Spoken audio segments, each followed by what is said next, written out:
Buenas tardes a todos y todas, ¿cómo les va? Bueno, mi nombre es Javier Peralta, yo soy integrante de la Lista Verde, unidad profesional. Nosotros somos un grupo que está en el Consejo Profesional de Ciencias Económicas y en la Facultad de Ciencias Económicas de la UBA.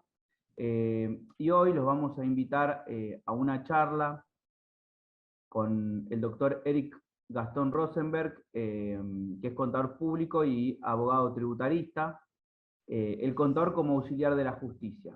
Eric es un reconocido profesional que da charlas en varios lugares y hoy nos viene a dar esta charla para que entendamos un poquito más cuál es nuestro rol en la autoridad de justicia, que justo estamos en la fecha para presentarse, o que terminó hace poquito, para presentarnos a ser auxiliares de justicia, que es importante que entendamos ese rol, que es una de las atribuciones que tenemos.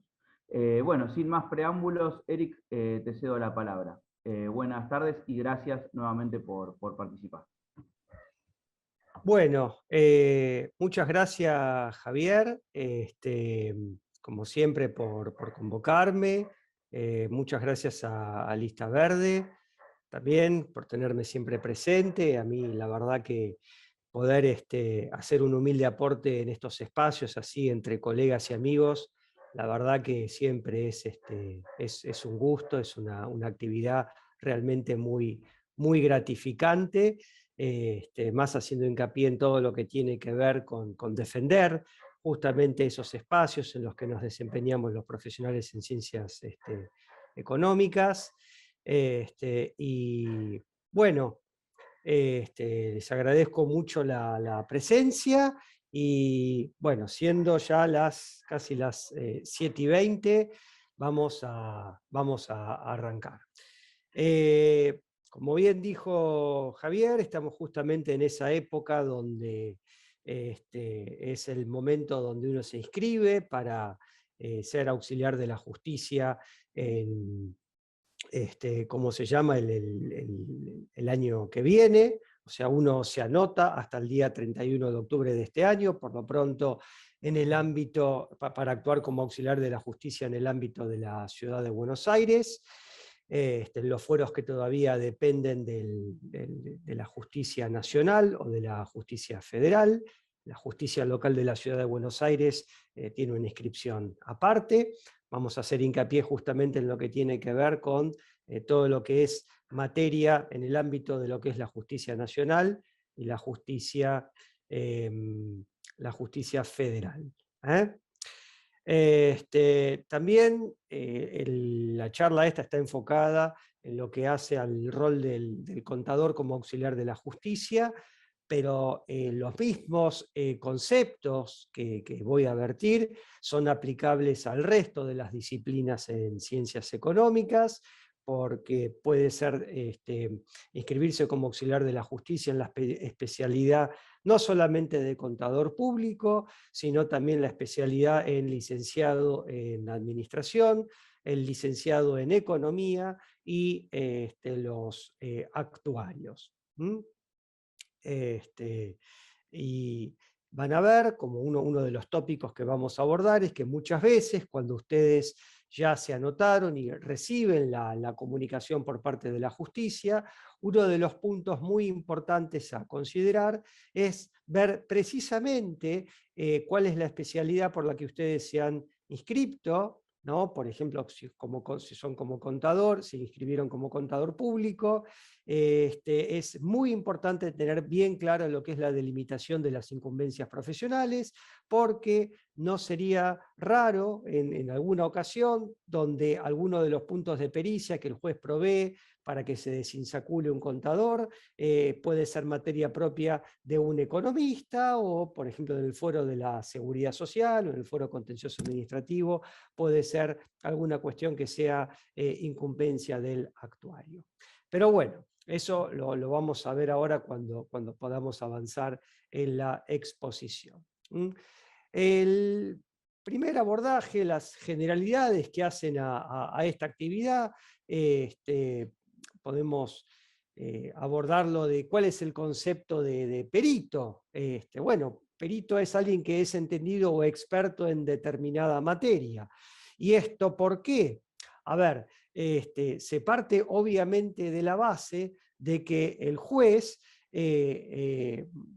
bueno, el juez es abogado, el juez, por ejemplo, no tiene por qué conocer determinar, más allá de su sentido común, más allá de lo ilustrado y de lo probo que puede ser, pero él no tiene la obligación de tener conocimientos específicos del resto de todos los campos del saber, de las disciplinas científicas. Entonces, bueno, cuando hay alguna cuestión controvertida donde necesita la opinión de un médico, necesita la opinión de un economista, de un contador, de un ingeniero, bueno, para eso está justamente uno de los,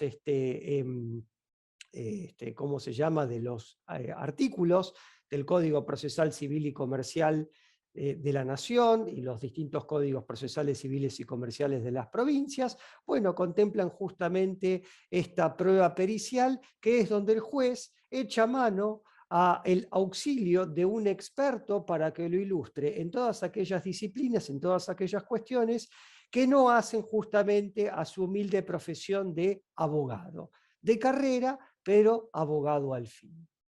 Bueno, el plazo para inscribirse es todos los años, acá en el ámbito de la ciudad, para lo que es materia nacional y federal, es hasta el día 31 de octubre. Esto se hace a través de la página del Poder Judicial y a través de la página del Consejo, ¿no?, donde se hace una validación justamente de la matrícula vigente, ¿no? Uno de los requisitos justamente para poder inscribirse en estos listados es tener la matrícula al día y habilitada. O sea, ¿qué significa? Que no hay que tener deuda, ¿no?, de derecho de ejercicio profesional, y habilitada significa que el profesional no tiene que estar purgando una sanción, ¿no? Por lo pronto, las sanciones que son de determinada extensión temporal, que es, por ejemplo, ustedes saben que dentro del ámbito disciplinario del código, bueno, el reglamento disciplinario, el código de ética y la ley del ejercicio profesional contemplan las sanciones de advertencia, amonestación, apercibimiento, y después vienen las sanciones temporales, que es la suspensión en la matrícula por X cantidad de tiempo o la cancelación de la matrícula. Bueno, estas sanciones que tienen determinada duración temporal, mientras esa sanción esté vigente, si durante ese periodo está habilitado la inscripción para ser auxiliar de la justicia, bueno, ese año ese profesional que tiene una sanción en curso tendrá que pasar de largo. Bueno, los requisitos, además de esto de matrícula del día y habilitado para el ejercicio profesional, hay que pagar la estampilla de la acordada de la Corte Suprema de Justicia de la Nación, que es de 2.500 pesos. Esta es la estampilla para actuar ante la Justicia Nacional y Federal. La acordada vigente es la 18 del 2022, ¿no? Justamente por todo este tema de la inflación, lo van actualizando todos los años este monto. ¿Cómo se paga la estampilla? Se paga a través de la página del Consejo, o sea, se entra con el usuario y clave que tienen los profesionales en el Consejo.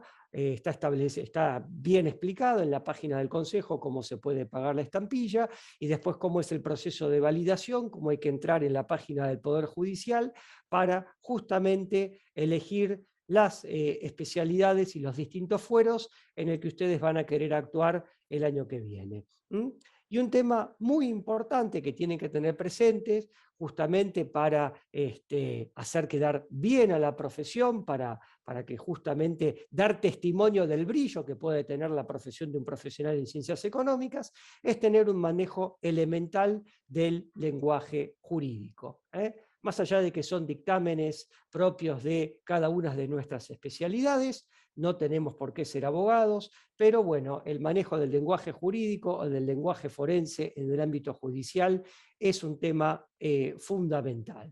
¿Cómo se adquiere el manejo del lenguaje jurídico? Bueno, hay un famoso dicho que dice: a veces andando el carro se acomodan las sandías, a veces es cuestión de directamente entrar, anotarse y empezar a practicar sobre la marcha, teniendo obviamente determinados recaudos fundamentales, pero hoy por hoy, con toda la información que está justamente en la página del Poder Judicial, con todos los escritos que se pueden bajar, con la mayoría de las causas son de consulta pública, entonces, bueno, en esas causas de consulta pública van a poder encontrar infinidad de modelos de escritos, de las partes, proveídos de los jueces, modelos de dictámenes periciales, etc. Hoy en día, justamente con la informática y con el tema del Poder Judicial digital, es bastante sencillo hacerse de la información. Lo que no es sencillo a veces es tener el debido criterio para saber qué es de buena calidad y qué no es de tan buena calidad de todo lo que pueden encontrar ahí, pero bueno, ese criterio se los va a dar la reiteración de situaciones y la expertise propia del transcurso del tiempo. Bueno, las cuestiones procesales elementales que tienen que tener en cuenta son las normas de procedimiento por las que se va a regir justamente este accionar del auxiliar de la justicia. Por ejemplo, se anotan acá para ser peritos en el ámbito de la capital, van a tener que manejar medianamente lo que es el Código Procesal Civil y Comercial de la Nación, que rige justamente cómo se desarrolla todo el procedimiento ante los estrados judiciales en materia civil, en materia comercial, en materia civil y comercial federal, en materia contenciosa administrativa y en materia de la seguridad social. O sea, estos 5 fueros se rigen por lo que es el Código Procesal Civil y Comercial de la Nación. Después hay un código diferente, que es el Código Procesal Penal de la Nación, que aborda la materia penal ordinaria, que es justamente la materia penal ordinaria, es competencia de los juzgados nacionales en lo criminal y correccional de la capital. Esa es la materia penal ordinaria. Después hay 2 materias que están escindidas acá en Capital, pero que hacen a la materia federal, que es la materia penal económica y la materia criminal y correccional federal propiamente dicha, Comodoro Pi, ¿no? O sea, penal económico es Avenida de los Inmigrantes 1950 y materia criminal y correccional federal Comodoro Pi 2002. Bueno, una particularidad, si ustedes, por ejemplo, quieren bajarse los códigos de la página Infolec, van a ver que el Código Procesal Penal de la Nación va a figurar como no vigente, el que está vigente es el Código Procesal Penal Federal, pero el Código Procesal Penal Federal está plenamente aplicado en el ámbito de la Cámara Federal de Apelaciones de Salta, o sea que abarca Salta y Jujuy, y en el ámbito de la capital solamente se aplican algunos artículos de ese Código Procesal Penal Federal, pero todavía sigue rigiendo acá el Código Procesal Penal de la Nación. Esto para que no se vuelvan locos, por si se anotan y reciben una cédula, que les va a citar artículos del Código Procesal Penal de la Nación que todavía en forma residual está vigente. Después, en el ámbito, en materia laboral, rige la ley, la famosa ley orgánica, que es la ley 18345, que es la que regula el procedimiento en materia laboral ante los tribunales del trabajo. Bueno, dicho esto, les voy a hacer una pequeña recomendación, ¿no? Para los que son neófitos en este tema, para los que nunca se anotaron. Siempre es bueno empezar por el fuero del trabajo, que es uno de los fueros más sencillos para poder ir acomodándose. Después, por ejemplo, en orden creciente de dificultad, está lo que es la materia civil y la materia comercial, y Después, en un escalón superior, está lo que es la materia contenciosa administrativa, donde son básicamente litigios contra el Estado, donde son expedientes realmente muy voluminosos, pueden ser justamente expedientes o trámites muy largos, cuestiones muy complejas, y evidentemente ahí les recomiendo que estén un poquito más avesados para incursionar en ese ámbito, al igual que también la seguridad social. Y bueno, el escalón de, no sé si de mayor dificultad, pero justamente donde se debaten cuestiones que pueden ser más complejas, donde está en juego básicamente la libertad de las personas, y eso hace que la responsabilidad sea mayor, donde el celo que tienen que tener en el desempeño de la tarea sea mayor, es evidentemente todo lo que tiene que ver con materia penal, donde les recomiendo que lo dejen para eh, cuando realmente tengan una buena expertise y tengan varias horas de vuelo, ahí pueden incursionar en ese ámbito. Bueno, una vez que están anotados, ¿cómo saben cuándo? O sea, ustedes se anotan y evidentemente el nombre de ustedes en cada una de las cámaras en las que se anotaron terminan en los listados, ¿no? Entonces siempre cuando se necesita un perito, porque se decreta la apertura a prueba, el juez dice tal prueba sí, bueno, y acepta la prueba pericial contable, por ejemplo, dicta un proveído, que es el proveído sobre, ¿cómo se llama? Sobre las pruebas a producirse, se sortea un perito de ese listado, y sobre la base de ese sorteo se lo incorpora al sistema electrónico del Poder Judicial, se vincula la quit de ustedes, o sea, ustedes siempre se van a manejar, van a entrar al Poder Judicial con quit y con clave. Bueno, con la quit lo van a relacionar con ese expediente y de ahí va a salir una notificación donde van a recibir una cédula.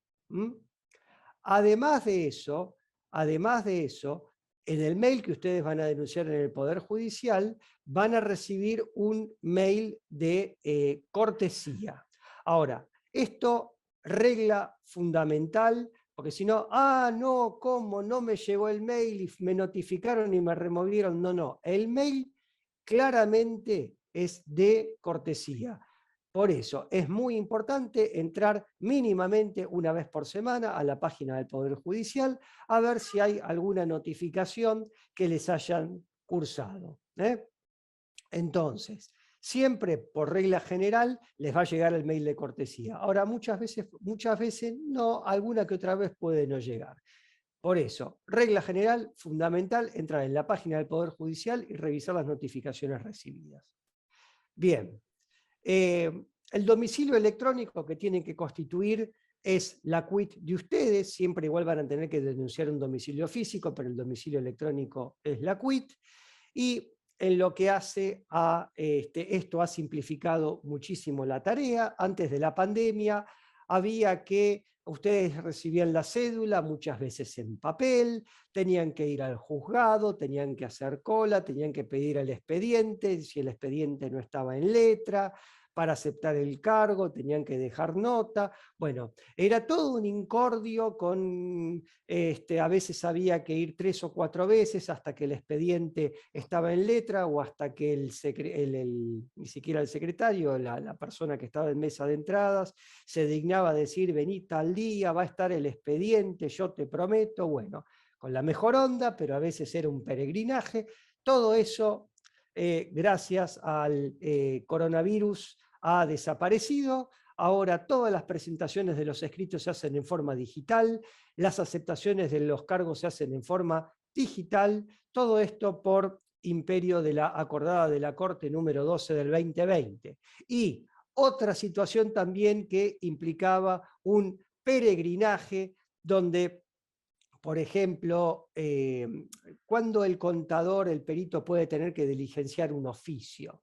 Bueno, por ejemplo, en la etapa de ejecución que vamos a ver. Entonces, en esa situación lo que acontecía es que había que hacer el oficio, dejarlo a confronte, pasar a retirarlo con el sello medalla, ir, por ejemplo, a la entidad bancaria, a la división oficios, bueno, para trabar un embargo, para pedir un informe de dominio. Bueno, todo eso por suerte también desapareció, ahora todo es digital, diligenciamiento electrónico de oficios, se llama DEOX, que también está en la página del Poder Judicial, y esto está regulado por la acordada 15 del 2020.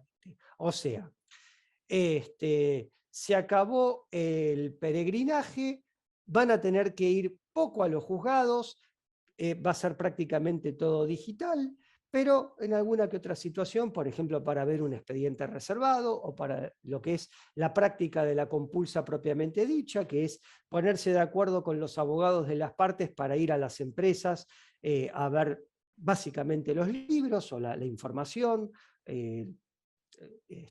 Bueno, eso todavía le van a poder arrimar algunas cosas por mail, pero probablemente van a tener que movilizarse previa entrevista con las partes, que esa entrevista y la denuncia de dónde están ubicados los elementos para poder cumplir con el mandato judicial, eso lo van a pedir en un escrito donde se informe con quién tiene que contactarse, qué fecha van a estar los libros a disposición. Está bastante simplificada la tarea en esos asuntos, ¿no? Bueno, las formas de notificación, los aspectos que tienen que considerar, es, por ejemplo, la notificación por cédula. Cuando a ustedes les llega una cédula, es porque el juez, cuando dictó la resolución, dijo notifíquese. Notifíquese es sinónimo de, che, mandale una cédula al ñato, y cuando recibís la cédula te empiezan a correr los plazos. Después está también lo que se llama la notificación ministerio legis, que es cuando el juez, por ejemplo, dice téngase presente en una resolución. Bueno, ese téngase presente se considera que está notificado los días martes y los viernes, estando el expediente en letra. Después, como les adelanté, es el mail de cortesía del Poder Judicial. Eso no es una notificación, eso, como bien lo dice, es el mail de cortesía. Y en cuanto a los aspectos a considerar, es muy importante cuando ustedes reciben la cédula, que les va a decir, la primera cédula que van a recibir les va a decir, bueno, que usted ha sido designado perito contador, donde lo intiman a aceptar el cargo en el plazo de 5 días y a presentar el informe 10 días después de aceptado el cargo. No tienen que asustarse, después pueden pedir prórroga, se suspenden los plazos hasta tanto ustedes no se hayan podido hacer de la documentación, de las partes, eso quédense tranquilos.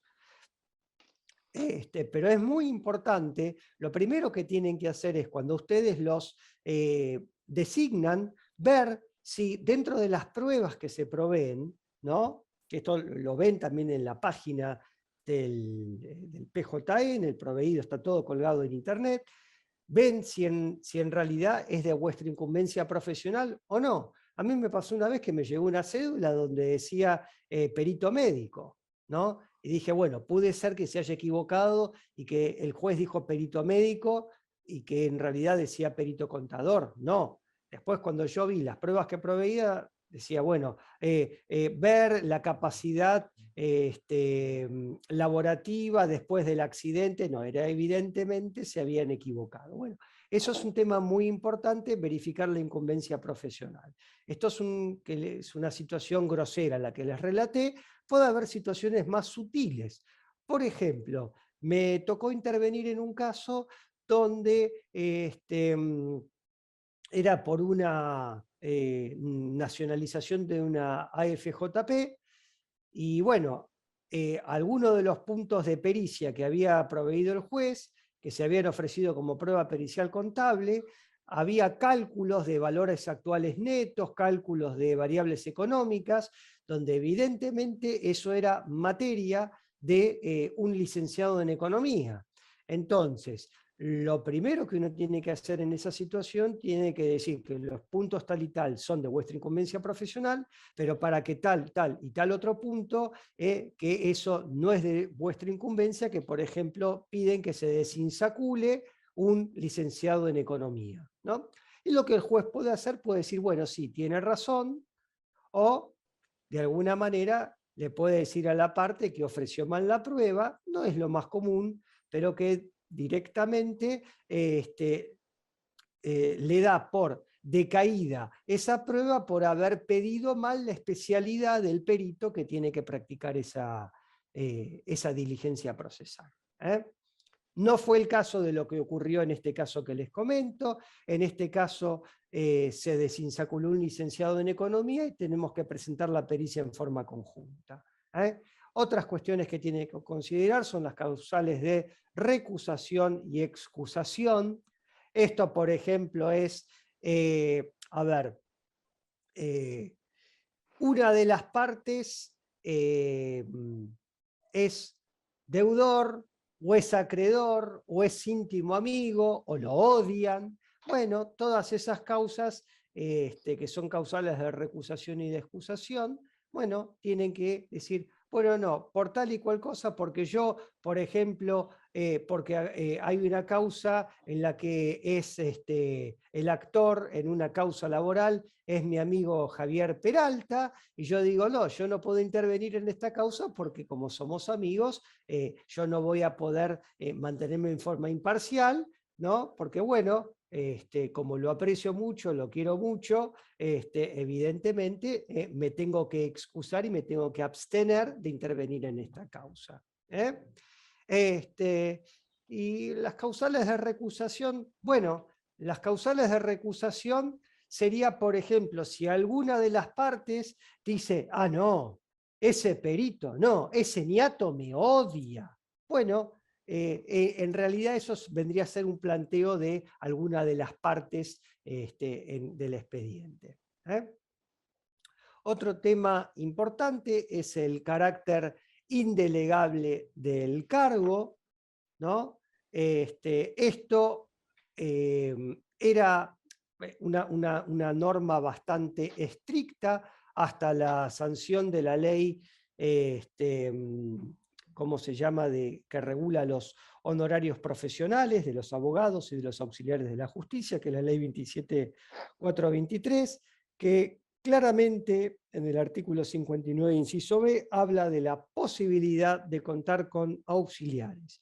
¿Esto qué quiere decir? Que el perito puede decir, bueno, yo voy a intervenir con mi equipo de colaboradores, que son tal, tal y tal. Esto evidentemente antes era bastante discrecional del juez, que podía decir que el ejercicio del, ¿cómo se llama?, de la función pericial es indelegable, pero bueno, lo que ahora es indelegable es que el responsable del dictamen, del que pone la firma y el que tiene la relación de responsabilidad en el expediente, que en todo caso tiene la obligación de rendir cuentas, y aquel que puede llegar a ser sancionado en caso de que el contenido tenga algún vicio, de que no se presente en término, de que alguna causal de apercibimiento, remoción, la responsabilidad es absolutamente indelegable. Es del perito designado en el expediente. Eso no implica que no pueda tener la cantidad de colaboradores como le dé la gana. Bien. Bueno. La designación, como ya les adelanté, es por notificación electrónica. Se consulta el estado del expediente en la página del Poder Judicial. El estado puede ser en letra o puede estar a despacho. Esto antes era relevante porque cuando yo me tenía que movilizar físicamente al juzgado, si el expediente estaba a despacho, era evidente que no iba a poder pedirlo para aceptar el cargo porque el expediente tenía que estar en letra, ¿no? Y no podía verlo tampoco. Bueno, todo eso ahora ya por suerte dejó de ser así. Está el expediente en letra o a despacho, me llega la cédula, acepto el cargo en forma electrónica y puedo ver todos los contenidos de las piezas procesales que están en la página del Poder Judicial. Y bueno, y las posibles ubicaciones. Esto también es una reminiscencia de cuando el expediente era más físico que virtual. Las ubicaciones del expediente podían ser iniciado, en prueba, elevado a cámara o en ejecución. Iniciado es hasta que esté trabada la litis, después se abría la causa a prueba, una vez que se cierra la prueba, las partes presentan los alegatos, se dicta sentencia, después vienen los recursos, las apelaciones, donde también el perito, como vamos a ver, puede apelar sus honorarios, el expediente se apela a cámara y después, salvo hay excepciones, después de la cámara se pueden interponer recursos ante la Corte, pero cuando está agotada toda la escalera procesal y queda firme la sentencia, pasa al juzgado de origen, o sea, vuelve al juzgado de primera instancia y el expediente pasa a estar en estado de ejecución. Bueno, se acepta el cargo, se puede pedir en préstamo el expediente. ¿Qué es lo que se va a pedir en préstamo? Obviamente todo lo que no está subido y digitalizado. Lo que les interesa sacar del expediente, básicamente, ahora vamos a ver cuáles son las piezas procesales más importantes, y en algunos casos pueden pedir anticipo de gastos, que están regulados en el artículo 463 del Código Procesal Civil y Comercial de la Nación y el artículo 59, inciso A de la Ley 27.423. Bueno, ahora, el tema del examen del expediente, ¿no? ¿Cuáles son los escritos más relevantes para el perito? La demanda, la contestación de la demanda, las ampliaciones de demanda, las ampliaciones de contestación, los puntos de pericia y la liquidación que practican las partes. Esto básicamente es lo que los va a poner un poco en situación, donde les va a permitir básicamente ver cuál es el objeto procesal, el tema decidendum sobre lo que se va a tener que expedir el juez y de qué manera ustedes, sobre la base de los puntos que se ofrecen, teniendo esa situación, ese contexto general, van a ver básicamente a dónde apunta, a dónde va a estar orientada la pericia. Bueno, tema fundamental, lo que no está en el expediente, pueden ver si hay algún proveído al inicio del expediente, en la página del Poder Judicial, donde haya documentación reservada en secretaría. Preguntan si le dicen que no hay documentación reservada en secretaría, es todo lo que está en el expediente.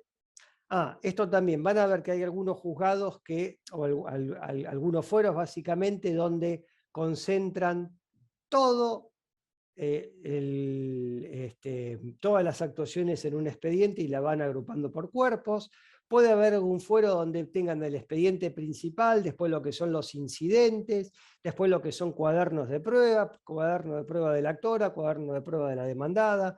Esto depende mucho del fuero y eso lo van viendo, porque cuando entran en la página del Poder Judicial, los distintos cuadernos que se van armando también son legajos digitales, que con una /1, /2, y así es. El número de expediente, /1, /2, /3, y ahí se van a dar cuenta si hay cuadernos de prueba, si hay incidentes, etc., ¿no? Es como un expediente principal con todos los hijitos que va teniendo en función de estas vicisitudes que les comento.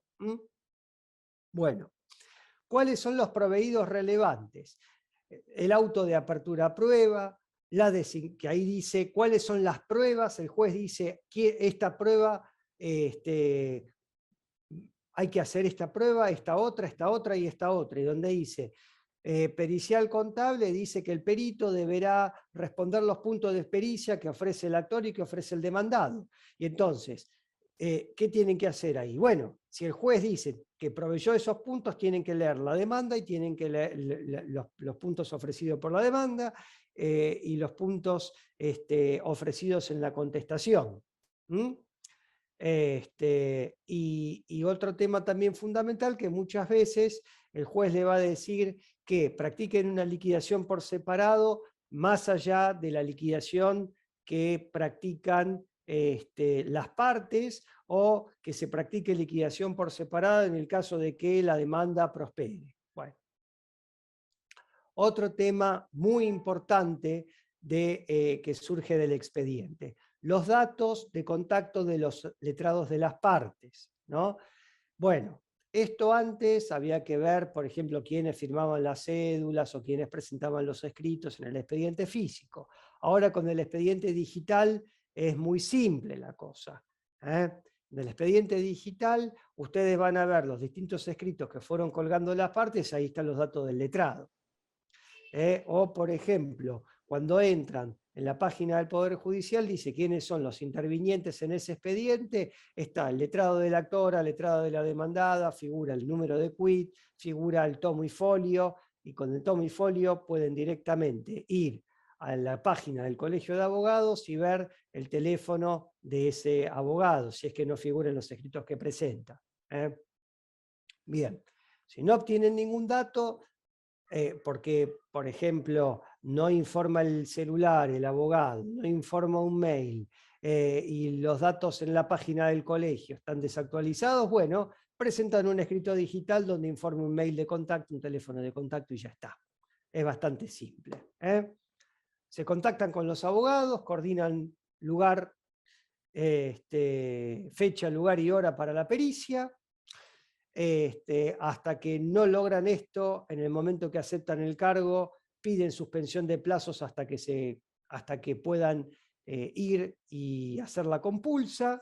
Y un tema acá que es fundamental, queridos colegas: siempre cuando surgen del expediente van a ver que hay cuentas bancarias, bienes registrables. Es fundamental tomar debida nota, y esa es la carta que se guardan bajo la manga, porque van a ser las cuentas bancarias y los bienes que en el momento de la ejecución de los honorarios, si no les quieren pagar, van a ser los bienes que van a ser objeto de embargo. Bien. Bueno, la compulsa, ¿no? La compulsa es la práctica de la pericia propiamente dicha. Bueno, un tema fundamental es saber que no solamente los abogados de las partes pueden presenciar la pericia, sino también los consultores técnicos. ¿Qué es el consultor técnico? Bueno, el consultor técnico es un perito de la parte, ¿no? No es el perito de oficio, que es el del que estamos hablando. Consultor técnico es un experto contratado y autorizado a intervenir en el expediente por alguna de las partes. Bueno, esto justamente, ¿cuál es el sumum de la tarea del consultor técnico? Bueno, justamente controlar de qué manera se ejecuta la pericia, ¿no?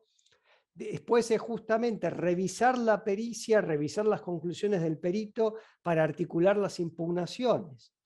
Eso es justamente la tarea del consultor técnico. En el momento que hacen la pericia, no discuten, no intercambian, piden las cosas con mucha dulzura, con cierta dulzura, pero con cierta firmeza. Si no se las dan, no hay ningún problema, no aporta nada. Después todo eso, directamente las cosas que no les aportan, en el informe dicen no se aportó, se solicitó, no se aportó. No se discute, simplemente se colecta datos y circunstancias para luego detallar en el informe. Por ejemplo, muy importante, quién atendió al perito. Otro tema importante: si les quieren hacer firmar recibos de documentación, mínimamente verifiquen que lo que le están haciendo firmar que reciben efectivamente lo recibieron. Parece una obviedad, pero bueno, a veces si es un volumen muy importante de documentación, de información, Bueno, es importante hacer una revisión. Mucha información puede ser remitida, también pueden pedir que se la manden por mail. Determinada información, porque si ustedes dicen que vieron los libros, no es una foto escaneada, porque existe lo que se llaman los fraudes procesales. Hay que tener cuidado con eso. Si dice que usted vio el libro, usted tiene que haber visto el libro. Por ejemplo, si usted dice que vio los recibos, puede haber visto los recibos. Que después, bueno, por una cuestión de practicidad, le pueden mandar la información. O sea, también a veces, por ejemplo, si viene la misma fuente documental de ambas partes, bueno, lo más probable es que, como hay oposición de intereses, eso es una forma de justamente de cerciorarse de la autenticidad. Pero hay que tener cuidado cuando le mandan algo escaneado por mail, donde es una manifestación unilateral. Bueno, tema fundamental, el tema de la objetividad, y el perito es auxiliar del juez, no de las partes. El perito es, en ese momento, es el experto, es el ojo experto del juez en esa situación puntual. Y el perito ejerce transitoriamente, mientras duran todas estas actividades, una función pública. Bueno, muy importante también, hay que documentar las actuaciones y el intercambio de mails para estar en condiciones de informar al juzgado cualquier situación que se suscite. Tema de los correos, por ejemplo, se pone en contacto con el abogado de cualquiera de las partes, le mandan información complementaria.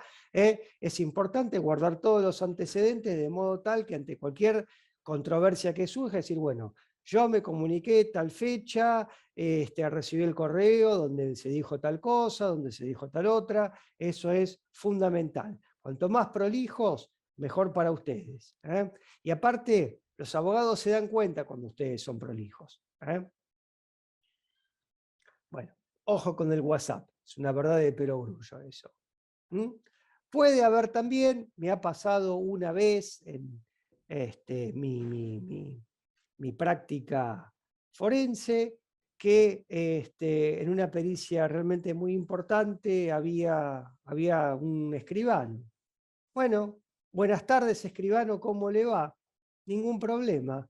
Pido las cosas, hago la compulsa, sigo los puntos de pericia y el escribano que diga lo que quiera. Y bueno, puede ser que el escribano me pida si quiero suscribir o no quiero suscribir el acta.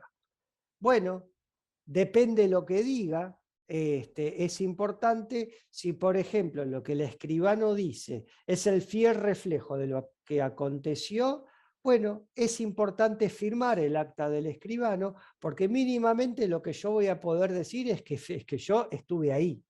Eso es un tema fundamental. Y una vez que firmé el acta del escribano, le saco una foto al folio notarial, ¿no? Porque de alguna manera el escribano quiere que yo firme como para hacerme partícipe y responsable. Bueno, yo hago lo mismo con vos, le saco una foto a la foja notarial en la que vos interviniste. Así que bueno. Bueno, tema importante, la redacción del informe. Javi, ¿cómo vengo de tiempo? Perfecto, venís perfecto, estamos bien, estamos bien. ¿Querés que, para mí, te tenés para seguir todavía? ¿No? Me parece. Y después tenemos Sí, un par de sí, preguntas ya. sí, sí, prefiero avanzar, ¿viste? Porque como me faltan algunos Dale, slides. dale, avanzá Bueno, tranquilo. bueno. Escuchar se escucha bien, ¿no? Perfecto. Genial. Bueno, lo que hace a la redacción del informe. Bueno, como ya les había adelantado, en materia de plazos, la regla general para el perito es la flexibilidad, ¿no? Ahora, ¿qué significa esto? Cuidado. La flexibilidad, en tanto yo voy pidiendo prórrogas donde digo que me contacté con las partes, que pusimos fecha para hacernos de la documentación para practicar la compulsa, que el volumen de documentación es muy grande, que hay, por ejemplo, tengo que ir otra jornada más porque no llegué a cumplir con toda la labor, que la tarea es muy compleja, entonces si bien ya tengo todos los elementos, pido 10 o 15 días más de prórroga. En eso es bastante flexible el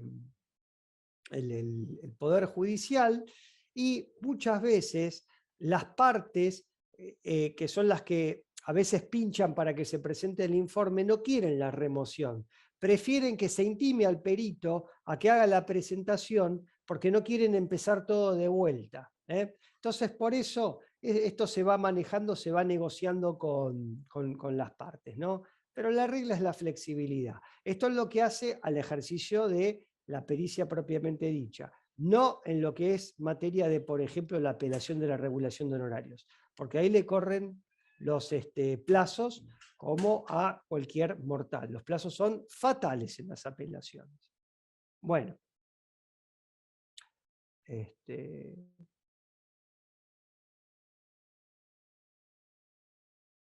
¿Qué pasa cuando, por ejemplo, las partes llegan a un acuerdo conciliatorio cuando ustedes ya aceptaron el cargo, pero antes de que se presente el informe, ¿no? Bueno, en ese caso se debe informar al juez todo lo hecho hasta el momento en que las partes conciliaron. ¿Por qué digo esto de la conciliación? Porque la conciliación es una de las formas en las que se termina un proceso, ¿no? Las partes dicen, bueno, llegamos hasta acá, nos pusimos de acuerdo, hay arreglo, se terminó el proceso. Bueno, pero si ustedes, por ejemplo, ya iniciaron la tarea, ¿no? Entonces, bueno, ustedes le tienen que decir al juez, bueno, estos muchachos se pusieron de acuerdo, pero yo ya trabajé. ¿Qué hago con todo lo que trabajé? Bueno, muy bien, piden regulación de honorarios.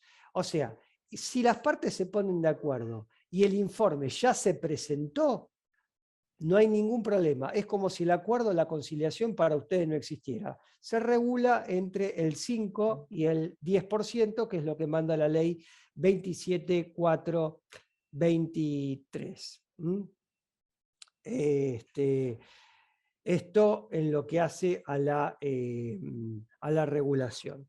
Lo que sí es importante en una conciliación, que van a ver, por ejemplo, como no es que hay un ganador o un perdedor, sino que las partes se ponen de acuerdo, en el acuerdo conciliatorio va a surgir quién es el que se hace cargo de las costas o de los honorarios. Entonces, es importante que vean la conciliación una vez que está homologada por el juez.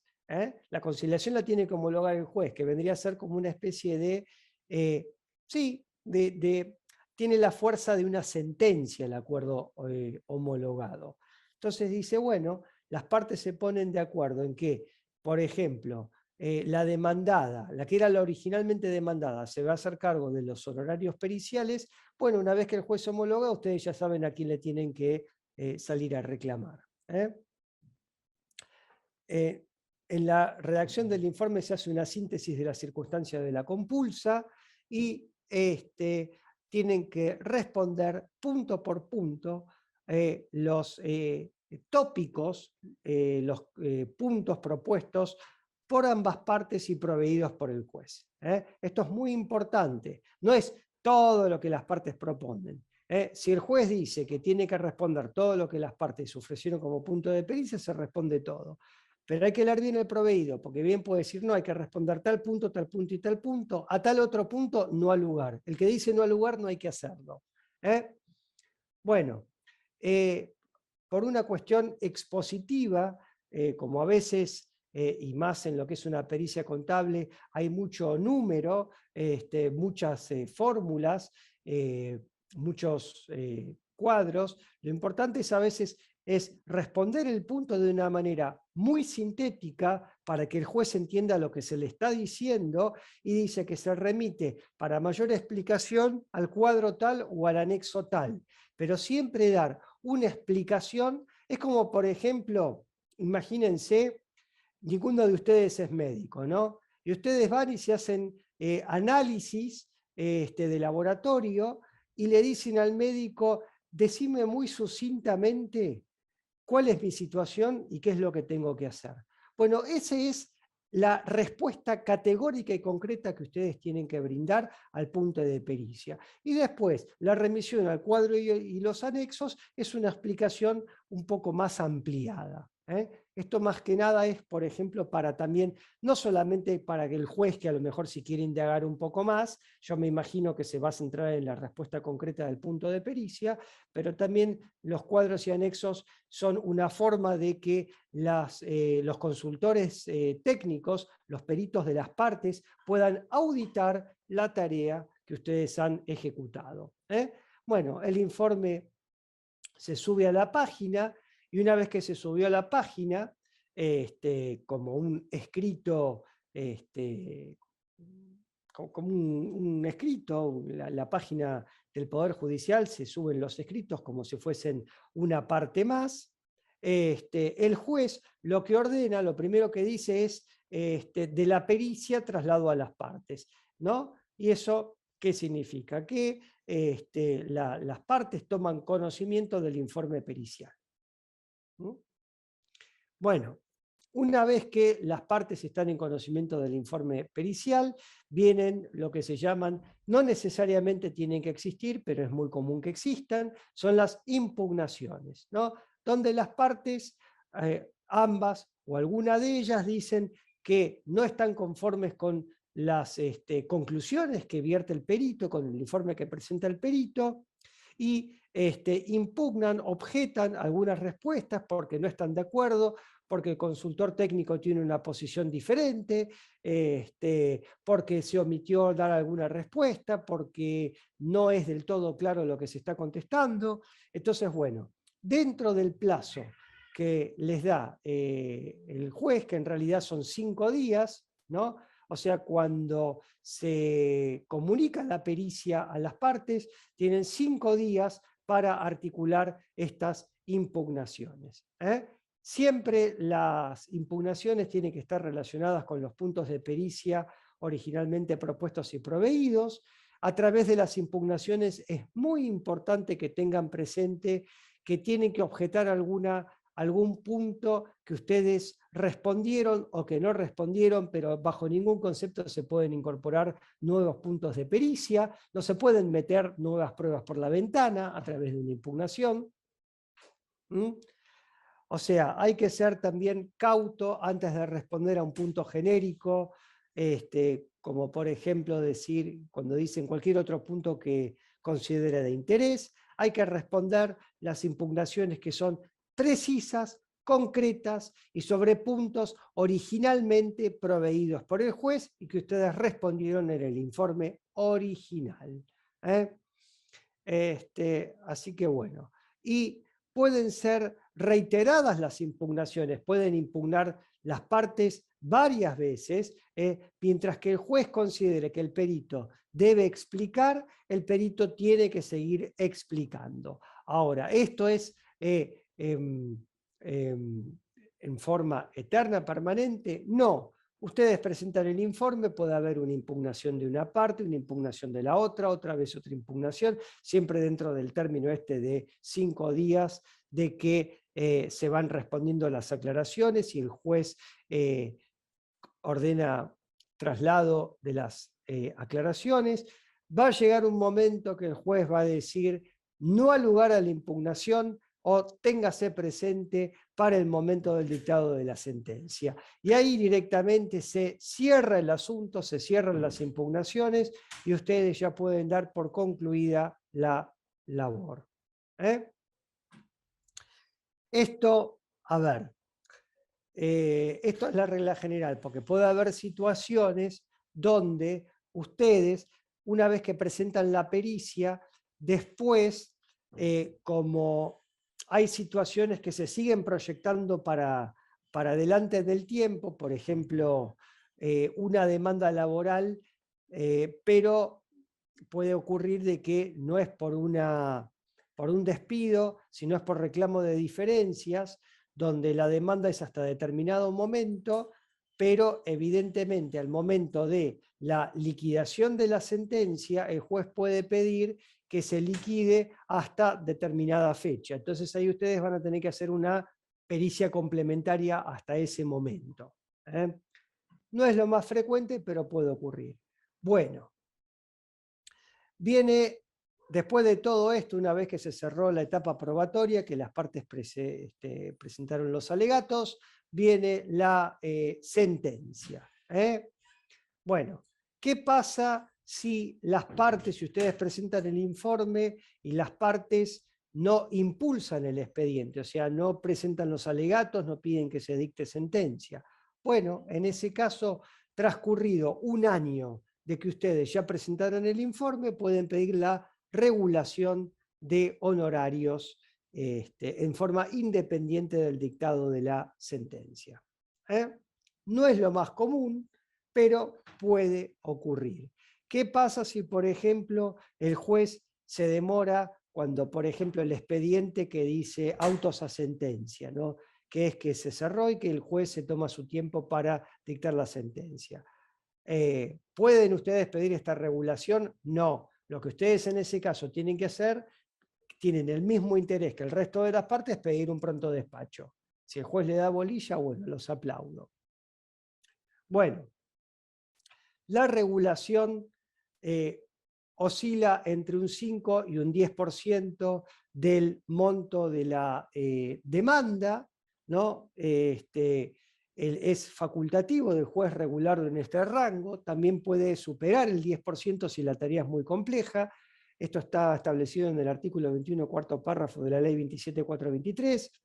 Que les comento algo, quédense tranquilos que yo después el material el PowerPoint, se lo circularizamos, así que van a tener el material, no se hagan problema. La regulación mínima son 6 unidades de medida arancelaria, que fíjense el importe, desde el 1 de septiembre del 2022 con la acordada 25 son 10.400 pesos, o sea, serían 62.400 pesos el valor de la regulación mínima, hoy por hoy. Otro tema importante que tienen que tener presente son los artículos 730 y 1255 del Código Civil y Comercial de la Nación, que justamente son 2 artículos que establecen. El 730 establece un tope del 25% de las costas. Si las costas exceden el 25%, hay que reducir todos los honorarios de los profesionales intervinientes, inclusive los abogados, los peritos, etcétera. Se reduce en forma proporcional hasta que las costas no superen un 25% del importe del juicio. Y el artículo 1255 habla de la facultad del juez de apartarse de las leyes arancelarias. Por ejemplo, cuando aplicando estos porcentajes el monto pasa a ser un despropósito. Imagínense, hay demandas que son de 100.000 millones de pesos. Bueno, regular 5.000 millones de pesos de honorarios, y si la tarea no fue demasiado compleja es como un despropósito. Entonces, este artículo 1255 lo que viene a hacer, viene a corregir un poco ese tipo de situaciones. Obviamente ustedes no van a invocar este artículo 1255, sino que ustedes van a pedir el 10%, ¿no? O sea, van a decir que la tarea fue compleja, la extensión, que el dictamen fue fundamental para que el juez pueda ampararse en ese dictamen justamente y poder tomar una resolución acorde a derecho, que fue fundamental para ilustrar a su señoría sobre los pormenores de cuestiones sumamente complejas, que sin su actividad no se podría haber llegado nunca a la sentencia de la manera que se llegó. Bueno, todos esos artilugios que ya en el transcurso de vuestras actividades como peritos se van a ir dando cuenta. Bueno, la sentencia de primera instancia, el plazo para apelar es de 5 días o 6 días, obviamente estamos hablando de días hábiles judiciales, en el foro laboral. Este plazo sí es fulminante, ténganlo presente, y preferentemente las apelaciones deben ser fundadas. ¿Es obligatorio que estén fundadas las apelaciones del perito? No. Las apelaciones de las partes sí. Las apelaciones del perito no. Pero si es una apelación bien fundada, tiene muchas más chances de que la regulación en cámara digan, bueno, tiene razón, se esforzó, vamos a tirarle una milanesa más. Bueno, y en el Código Procesal Penal de la Nación el plazo para apelar es de 3 días. Bueno, la sentencia definitiva. La sentencia definitiva puede ser una sentencia de primera instancia no apelada, es una situación poco frecuente. Puede ser una sentencia de cámara, que es la regla general, o pueden ser, como les adelanté cuando empecé la charla, las sentencias de corte. Bueno, una vez que quedó firme la sentencia, firme significa que ya sea de primera instancia no apelada, de cámara o de corte, significa que están agotadas todas las vías recursivas y que esa resolución judicial es inamovible, el expediente vuelve al juzgado de primera instancia y pasa a lo que se llama la instancia de ejecución. Acá en esta instancia, en el foro laboral, aparece la famosa liquidación del artículo 132, que puede ser practicada de oficio por la Secretaría del Juzgado o puede serle requerida al perito, como les conté hace instantes. Y acá viene lo que es en el caso de que las partes no paguen, por ejemplo, la parte que perdió, que es la condenada en costas, los honorarios del perito son las costas, integran las costas del proceso. Entonces ahí viene, ustedes tienen que intimar a que se depositen vuestros honorarios y en caso de que bajo apercibimiento de ejecución. Esto es un tema importante. La ejecución, lamentablemente para eso van a tener que, o sea, no para la intimación, pero si la parte condenada en costas no paga y tienen que iniciar la ejecución, por ejemplo, trabar un embargo y diligenciar estos oficios DEOX, bueno, para eso van a requerir patrocinio letrado. El perito ahí requiere patrocinio letrado. Bueno, hay dos formas de cobro. Dentro del expediente, que es a través de una CBU que se informa al juzgado, ahí le piden, el perito informa su condición tributaria, monotributo, responsable inscripto, etc. Y denuncia su CBU, y una vez que están acreditados en el expediente los honorarios en una cuenta electrónica a la orden de ese expediente, el secretario del juzgado directamente hace la transferencia electrónica de la cuenta del expediente a la cuenta de ustedes. No tienen que ir al banco, como era antes, a cobrar el cheque o ir al juzgado a denunciar la CBU. Directamente presentan el escrito en forma digital y el secretario del juzgado automáticamente hace la transferencia electrónica de fondos. Otra forma también puede ser el cobro por fuera del expediente, donde ustedes, por ejemplo, con la parte condenada en costas se ponen de acuerdo y le hacen una factura, y directamente esta parte condenada en costas no transfiere al expediente, sino que transfiere directamente a la cuenta de ustedes. Tiene el comprobante, es obviamente la transferencia, dice por expediente tal, y ustedes le hacen una carta de pago, o no hacen directamente nada, sino que la parte acredita que le pagó al perito, colgando la transferencia a través de un escrito digital en el mismo expediente. Bueno. Otro tema importante son los exhortos, que es cuando, por ejemplo, son pericias que se tienen que hacer, pero por orden de tribunales de extraña jurisdicción, por ejemplo, de un juzgado de Bahía Blanca, de un juzgado de Chubut, pero que tienen que hacer una tarea en el ámbito de la capital. Bueno, entonces, por ejemplo, porque la empresa tiene el domicilio, o sea, es la parte actora tiene el domicilio en Chubut o tiene el domicilio en Corrientes, y la parte demandada tiene los libros, por ejemplo, acá en Capital. Bueno, esto se hace a través de un exhorto donde lo van a designar a usted para que haga la tarea y se forma un incidente que es un pequeño expediente donde usted, una vez que hace la tarea y responde, esa carpetita, ese expediente vuelve al juzgado de origen, o sea, va a Corrientes, a Comodoro Rivadavia, a Bahía Blanca, al juzgado de origen. Y un tema importante, el expediente no puede salir al juzgado de origen hasta que ustedes no digan que sus honorarios estén satisfechos. Eso es un tema fundamental.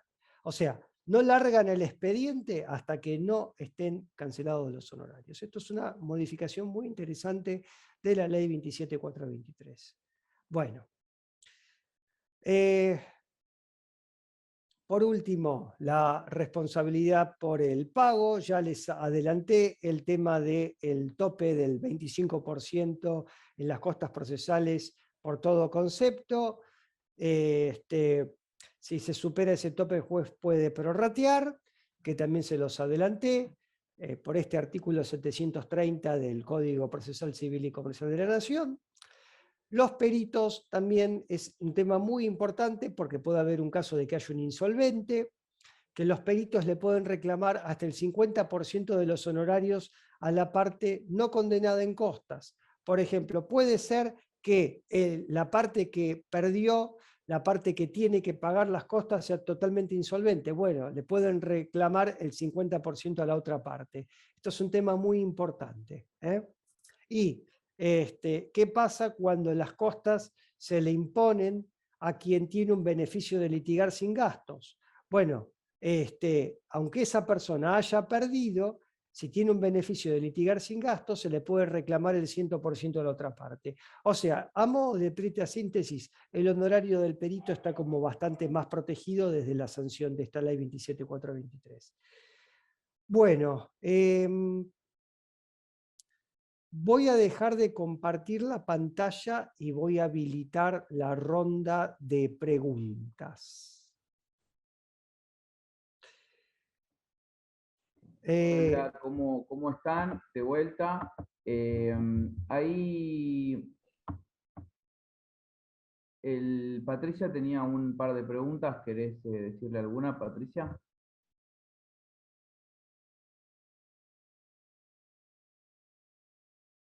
Apagaste la cámara, Pato. Bueno, te leo una del chat mientras tanto. Dale. ¿Qué ocurre en el caso que el juzgado le pide al perito remita DEOX al Banco Ciudad para apertura de cuenta? ¿El banco debe informar algo? Eso lo dijo Luciana Zárate.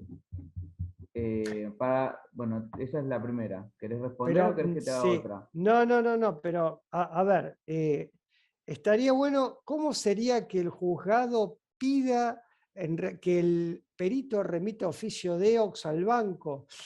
Esto no es así. ¿Por qué? Porque el oficio DEOX, o sea, el oficio, en realidad lo va a tener que redactar el perito cuando es en interés del perito. El perito recién va a redactar un oficio cuando se esté en instancia de ejecución, pero va a ser un oficio de embargo. O sea, si la colega está conectada, que me diga cuál es la situación, porque es raro que el juez le pida que el perito remite un oficio al banco. Los que van a remitir oficios al banco a los bancos para, por ejemplo, informar saldos o lo que sea, van a ser por lo general las partes, no el perito. Bueno, eso sería una. Después la otra pregunta es, ¿hay designaciones en el Fuero de Seguridad Social para los contadores? ¿De qué tipo? Sí, el Fuero de la Seguridad Social es uno de los fueros en los que el contador se puede inscribir. ¿Y cuál es la tarea que le pueden encomendar? Bueno, de las más diversas. Por ejemplo, una liquidación de un reajuste jubilatorio, por ejemplo. ¿No? O sea, por lo general, la mayoría de las causas que se tramitan en el Foro de la Seguridad Social tiene que ver con reajustes jubilatorios. y tranquilamente le pueden pedir al perito que sobre la base de el haber jubilatorio que venía, o sea, el haber antes de jubilarse o la determinación del haber jubilatorio sobre la base de el precedente tal y tal que establece determinados parámetros para hacer una liquidación, que se apliquen esos parámetros y que se llegue, por ejemplo, a cuánto debería ser el haber jubilatorio, cuánto sería el monto del reajuste histórico, etcétera, etcétera. Sí, esas son las tareas que se le pueden encomendar al perito en el Foro de la Seguridad Social. Bien, otra pregunta. Para reclamar el pago del 50% a la no condenada en costas, ¿primero hay que tener agotada la vía de ejecución de honorarios a la obligada? No, no. Yo directamente le puedo reclamar automáticamente a la parte no condenada en costas el 50%. Bien. Y Patricia, ¿querés decir tu pregunta? Tiene miedo escénico, por eso es. No, está Dejá que muteada. la digo yo que salís, no, estás muteada, te mutearon. Te juro que yo no fui. Ahí leo la pregunta. Cuando concilian la causa, ¿cómo hace el contador para que regulen honorarios como corresponde porque no está en el acto de conciliación en general o son bajos? No, vos lo que tenés que hacer es, primero que nada, vos haces tu tarea. Si antes de que vos presentes el informe, o sea, las conciliaciones las notifican. ¿Para qué las notifican? Bueno, justamente para que si hay una pericia en curso, para que se abstenga de presentar el informe o lo que sea. Pero si, por ejemplo, a vos te notifican y vos ya hiciste la tarea, si vos no presentaste el informe, yo lo presentaría lo más rápido posible porque es la forma de decir al juez, che, conciliaron, pero yo ya lo tenía armado. Y después pido regulación y si no estoy de acuerdo, voy a cámara, lo apelo, ¿no? Ahora, si yo ya presenté la pericia y concilian el día siguiente, a mí la conciliación no me afecta en absolutamente nada porque está justamente, tiene la obligación el juez de regular. Entre el 5 y el 10%. O sea, no tiene la obligación. O sea, se puede apartar también del 5% si es un número monstruoso y la verdad que la pericia no fue tan determinante. Pero la regla general es que siempre va a regular entre el 5 y el 10%. Y el mínimo, el piso mínimo, por el solo hecho de haber aceptado el cargo, aunque yo solamente haya tomado contacto con las partes, pero no hice la pericia, el piso son 6 sumas, que hoy son 62.400 pesos. Bueno, bien. ¿Alguna otra pregunta, Patricia? Estabas con... Es más o menos lo que vos ibas a preguntar. El tema, viste, de los honorarios, ¿no? Cuando no están regulados, o sea, cuando vos fíjate, si a veces es una pericia gigante, tenés un montón de laburo, y de repente, como vos decís, o sea, se ciñen a ese 5%, o si hay una conciliación y no llega, o sea, y no está el monto es como que es irrisorio en razón de lo que fue la pericia, vos cómo podés eso, hacer que sea más, ¿Cómo? que lo que te Sí, regulan sea sí. más importante, Tenés ¿no? que Porque a agarrar, veces sí, tenés que tenés presentar mucho una, trabajo, ¿no? sí, tenés que presentar una apelación fundada. Tenés que presentar una apelación fundada, donde vos decís, a mí el juez me reguló esto, pero mi tarea fue determinante por esto, por esto y por esto y por esto. Tiene que ser una apelación fundada en hechos, que es todo el laburo que vos hiciste, y en derecho, que son todos los resortes que establece la ley 27423.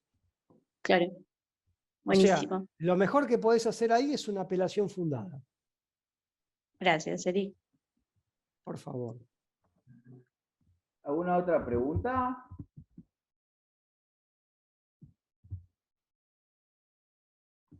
Yo creo que fue muy claro, tuviste muchos elogios en las redes y también un saludo a toda la gente que está conectada al Facebook de Lista Verde, porque la verdad que tuviste muchos Bueno, elogios gracias. por todos lados, así que muy claro el expositor, así que felicitaciones, la verdad como siempre una excelente charla. Les quiero recordar a todos que está abierta en la Facultad de Ciencias Económicas el empadronamiento para la elección de graduados, si bien falta bastante para la elección, está abierto, se pueden ir a empadronarse, así que desde las 10 hasta las 18 horas, y también acá nosotros estamos en la facultad todas las tardes, de lunes a viernes, obviamente los feriados no.